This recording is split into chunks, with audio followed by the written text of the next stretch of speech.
Qu'il soit individuel ou collectif, un instrument appelé à représenter l'esprit et la puissance du prophète Élie doit se distinguer par certains traits saillants.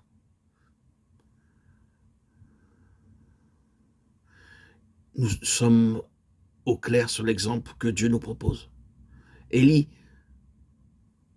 n'a fait aucun compromis.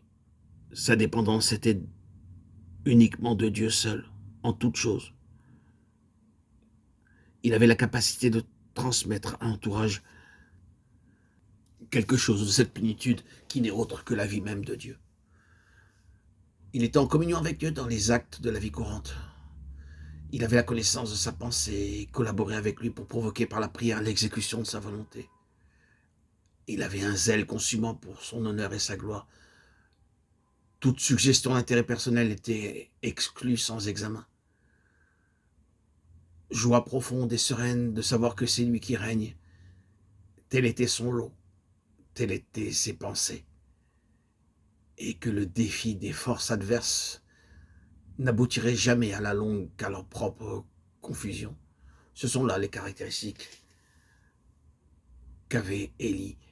Et ce sont là les caractéristiques que le peuple de Dieu doit posséder aujourd'hui.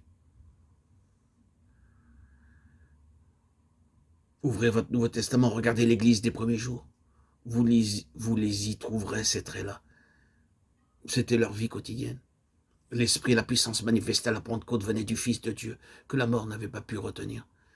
C'est un Seigneur tout-puissant qui a repris sa place dans la gloire et qui est maintenant à la droite de Dieu. Et ceux qui le représentent sur la terre, il les associe désormais à la puissance de son trône. Il va en résulter à la face des hommes aussi bien qu'à la face des puissances invisibles un témoignage, une expérience. Et ce témoignage, il va forcer l'attention du monde. Cette expérience, elle va détourner l'histoire de son cours. La sagesse des hommes d'État va se trouver déconcertée. Les empires vont être atteints dans leur œuvre vive par cette souveraineté nouvelle et imprévue.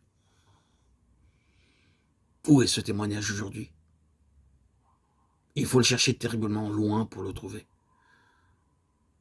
Mais Dieu soit béni, il n'y a pas de place dans nos cœurs pour le découragement, car nous tenons des lèvres même de notre Seigneur la promesse bienfaisante.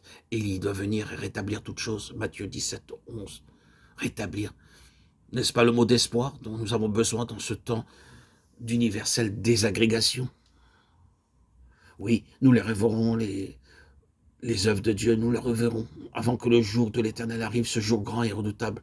L'esprit et la puissance d'Élie seront de nouveau manifestés. Le témoignage de Jésus tel qu'il est, quand c'est la puissance du Saint-Esprit qui lui donne corps, nous l'aurons de nouveau parmi nous. Ce ne sera pas quelque chose qui en imposera extérieurement.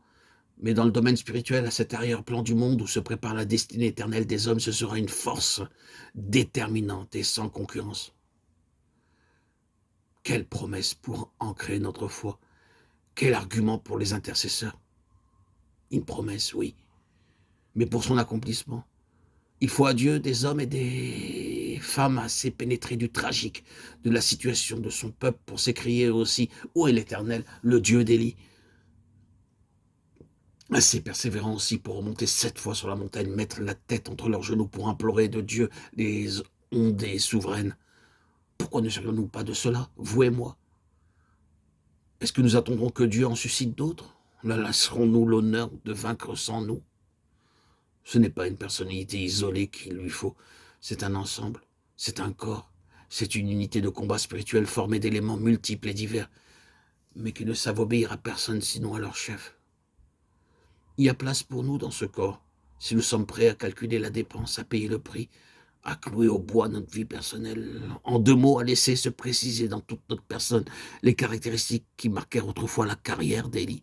C'est l'appel de Dieu qui cherche à vous atteindre.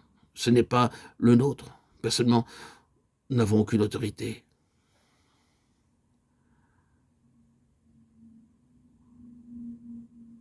Dieu travaille à un dessein suprême et il attend votre réponse.